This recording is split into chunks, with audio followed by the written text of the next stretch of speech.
바이든 대통령이 재선 도전 포기를 선언한 가운데 직접 지지를 표명한 해리스 부통령이 사실상 민주당 대선 후보에 오를 전망입니다.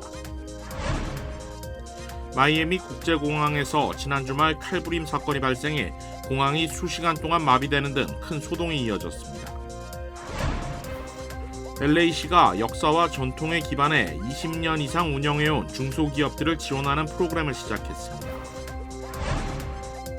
남가주 지역 곳곳에서 산불이 발생해 일부 지역에는 대피령이 내려졌습니다. LA 경찰관 2명이 순찰 중 총격을 당해 부상당하는 일이 벌어졌습니다. 긴박했던 당시 영상이 공개됐습니다.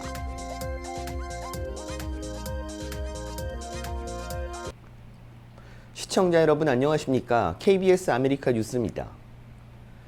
바이든 대통령이 재선 도전 포기를 선언하며 지지를 표명한 해리스 부통령이 민주당 대선 후보에 오를 전망입니다. 조혜진 기자가 보도합니다. 최근 며칠 사이 가장 유력한 민주당 대선 후보가 된 해리스 부통령.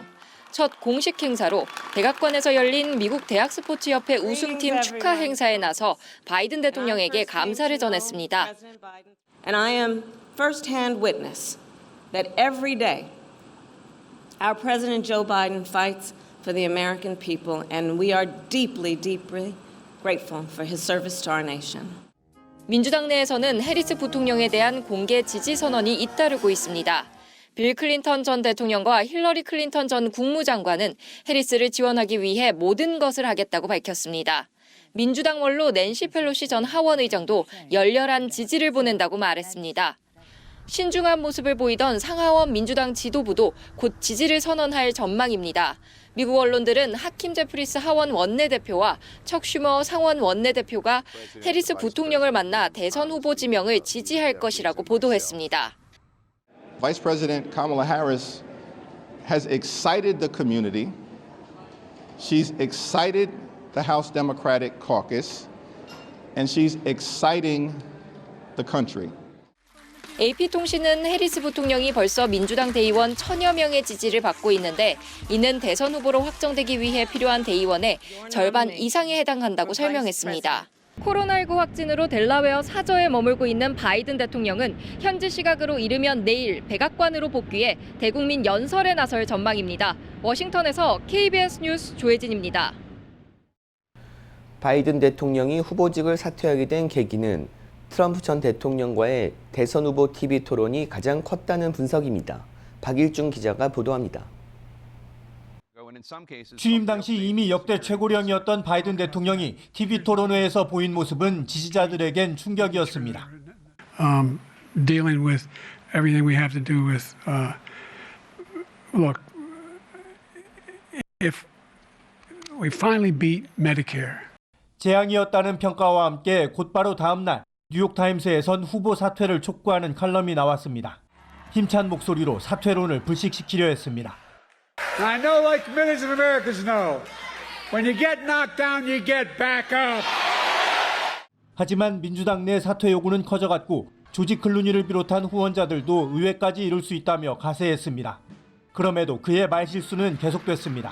Now I want to hand it over to the president of Ukraine, who has as much courage as he has determination.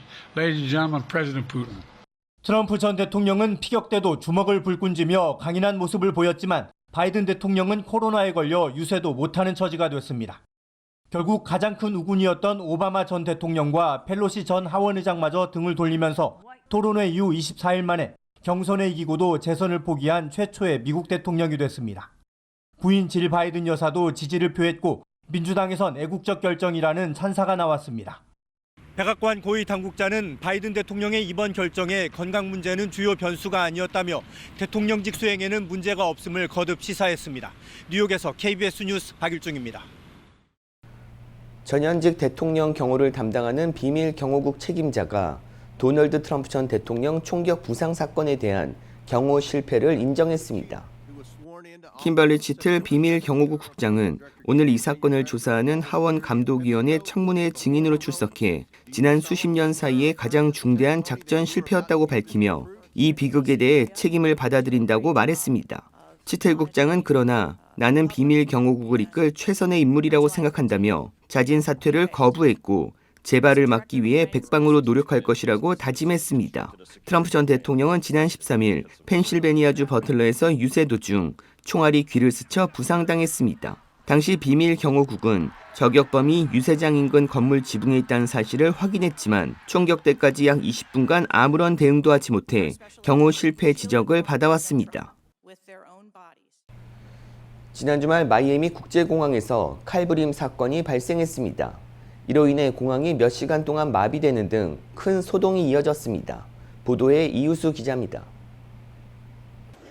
지난 토요일 밤 11시 30분쯤 마이애미 국제공항에서 911 신고가 접수됐습니다. 총격이 발생한 것으로 추정된다는 급박한 내용이었습니다. 당시 마이애미 국제공항에는 많은 인파가 몰려 있었습니다.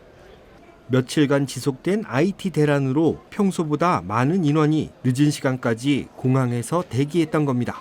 Some of the patrons from the airport were automatically thinking that there was an active shooter. So, of course, officers have to first revert to their training and try to identify if indeed there is an active shooter. 경찰은 현장에서 칼에 찔린 10대 소년을 발견했다고 밝혔습니다. Adult male stabbed the female repeatedly. Not only shortly after he stabbed her, he attempted to throw her over the railing that.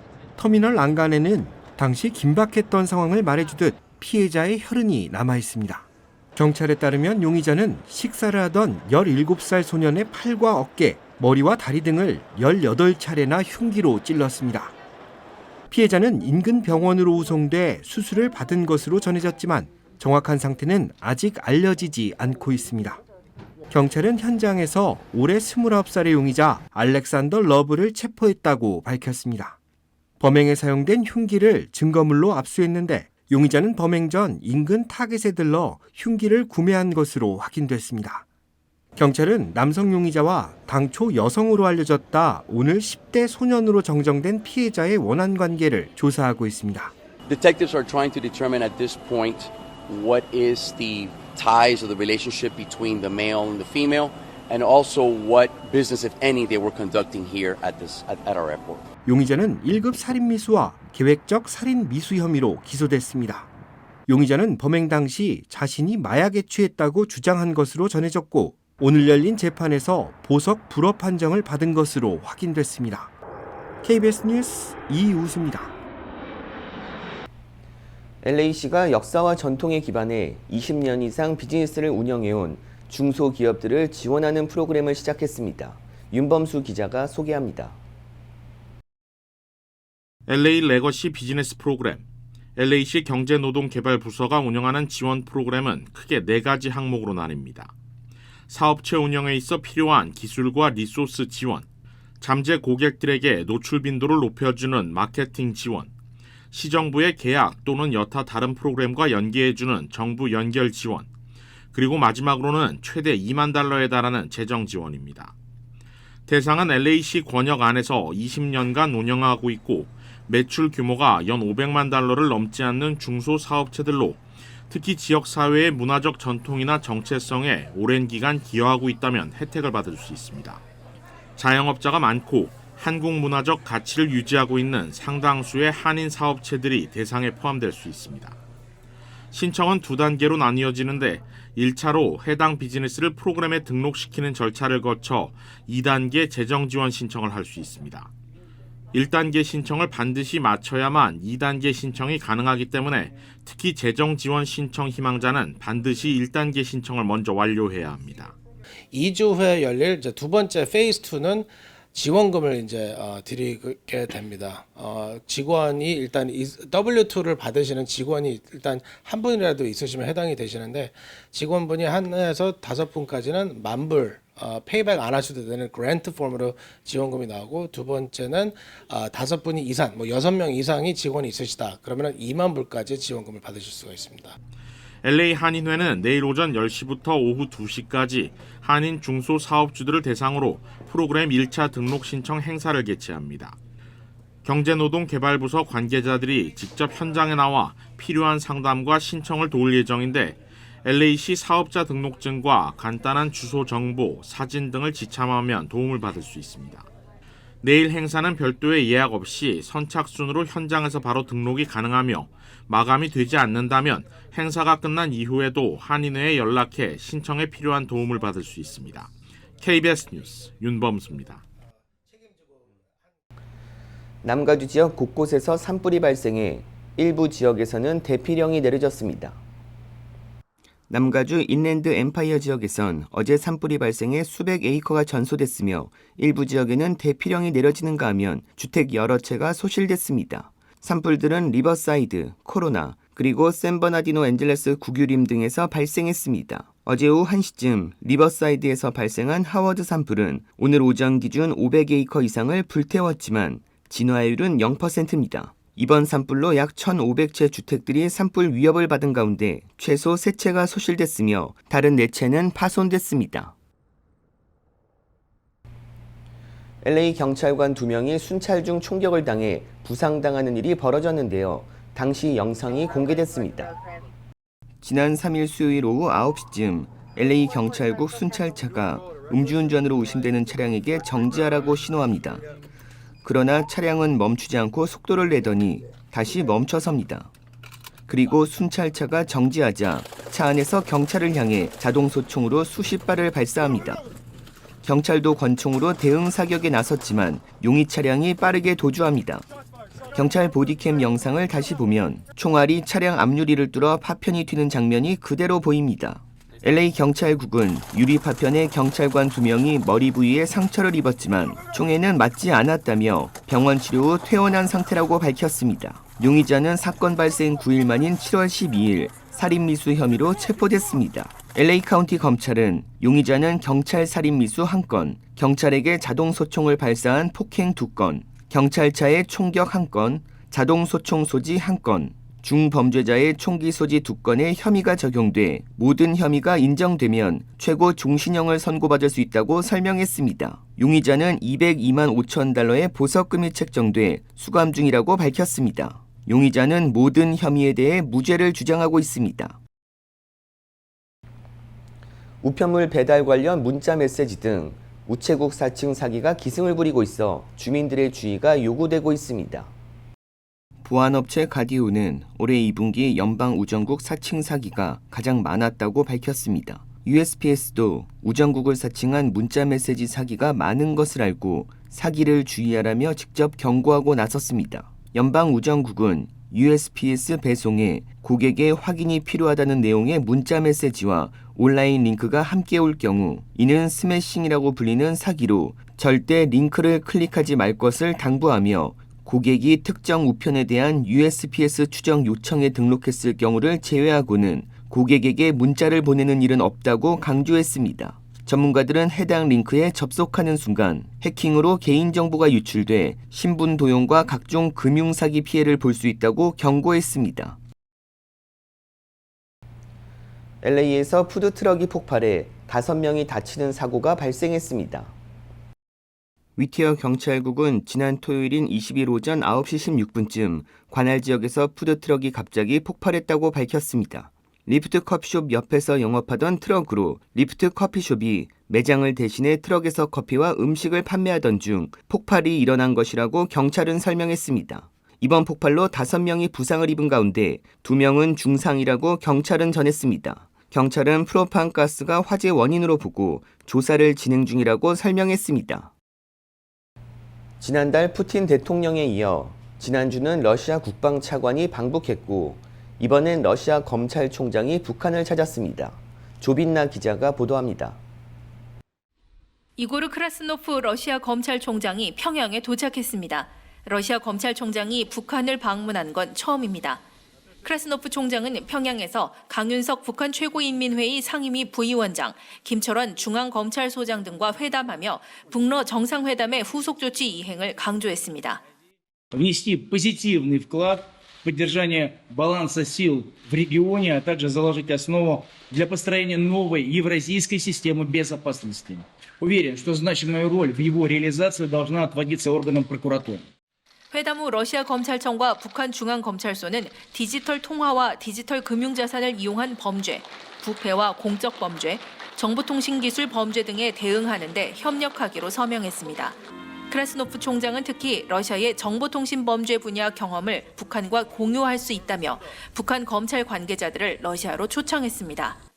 지난달 방북한 푸틴 대통령이 김정은 위원장과 포괄적 전략 동반자 조약을 체결한 것을 계기로 북한과 러시아는 군사와 경제, 문화 등 전방위에서 밀착하고 있습니다.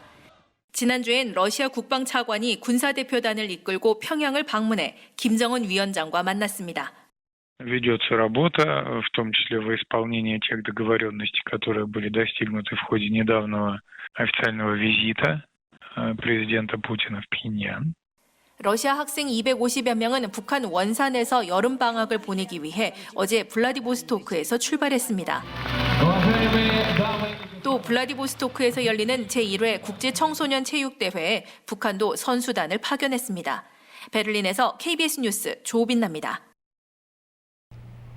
LA 카운티 슈피리아 법원이 사이버 공격을 받아 시스템이 전면 마비되는 사상 초유의 사태가 발생했습니다. 어제 LA 카운티 슈피리아 법원 측은 지난 19일 오전 법원 시스템에 대한 랜섬웨어 공격을 받아 모든 네트워크 시스템이 중단된 상태라며 오늘 하루 36개 모든 산하 법원이 폐쇄되고 관련 법원 업무가 중단됐다고 밝혔습니다. 현재 정보의 기밀성을 유지하고 네트워크 안전성과 보안 확보를 위해 작업 중으로 모든 시스템 복원을 위해 빠르게 움직이고 있다고 설명했습니다. 법원의 시스템 마비로 피고인과 관련된 법정 일수, 법원의 임시 금지명령 기한 등 모든 관련 법정 기한이 하루씩 자동으로 연장됐습니다. 아시아나항공이 LA에서 인천으로 출발하는 A380 항공기에 프리미엄 좌석 접근성을 확대했다고 밝혔습니다. 아시아나항공은 매일 LA에서 인천을 2회 운항하는 A380 항공기에 탑재된 비즈니스 스위트 좌석의 접근성을 확대한다고 발표했습니다. 해당 좌석은 일반 비즈니스 좌석과 달리 프라이버시를 지킬 수 있는 별도의 칸막이가 설치됐고 침대로 변경이 가능합니다. 아시아나항공은 등급을 충족하는 비즈니스 좌석 구매자의 경우 이달부터 편도 $700의 추가금을 지불하면 비즈니스 스위트 좌석을 구매할 수 있으며 탑승 가능일은 오는 9월 1일부터라고 밝혔습니다. 과거에 1등석으로 사용되던 이 좌석은 LA 출발편 A380 항공기의 경우 모두 12석이 준비되어 있으며 해당 좌석 구매자들은 인천공항에서 일반 비즈니스 라운지가 아닌 비즈니스 스위트 전용 라운지를 사용할 수 있습니다. 파리올림픽이 현지 시각 오는 금요일 개막하는데요. 마크롱 프랑스 대통령은 성공적인 올림픽 개최를 자신했습니다. 송락규 기자가 보도합니다. 마크롱 프랑스 대통령이 KBS를 비롯한 전 세계 언론인을 엘리제궁으로 초청한 자리에서 올림픽 성공을 자신했습니다. 마크롱 대통령은 이번 올림픽이 프랑스의 미래를 바꿀 것이라며 이미 준비가 완료됐다고 말했습니다. 100년 만에 프랑스에서 올림픽이 열리게 됐다면서 올림픽 역사상 첫 야외 개막식을 강조했습니다. At the very beginning, it seemed to be a crazy and not very serious idea. But we decided that it was the right moment to deliver this crazy idea and to make it real. 파리올림픽 개막식은 센강에서 선수단이 85척의 배에 나눠 타고 입장하는 방식으로 진행됩니다. 마크롱 대통령은 이번 올림픽 일부 수영 종목이 센강에서 열린다며 올림픽이 끝난 뒤에도 프랑스인들은 센강에서 수영할 수 있을 거라 말했습니다. 또 이번 올림픽을 통해 더 평등한 세상을 만들도록 기여하겠다고도 강조했습니다. It will be the most sustainable games of the story. Gender equality is core for these games. 한편 프랑스 당국은 대회에 위협이 될 만한 인물 4천여 명을 특정하는 등 보안 조치에도 전력을 다하고 있습니다. 올림픽 기간 보안을 위해 매일 3만 명의 경찰과 헌병이 파리시에 배치되며 개막식 등 중요 행사가 있는 날엔 4만 5천 명의 보안 인력이 동원됩니다. 파리에서 KBS 뉴스 송락규입니다.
KBS 아메리카 뉴스 마칩니다. 시청해 주셔서 고맙습니다.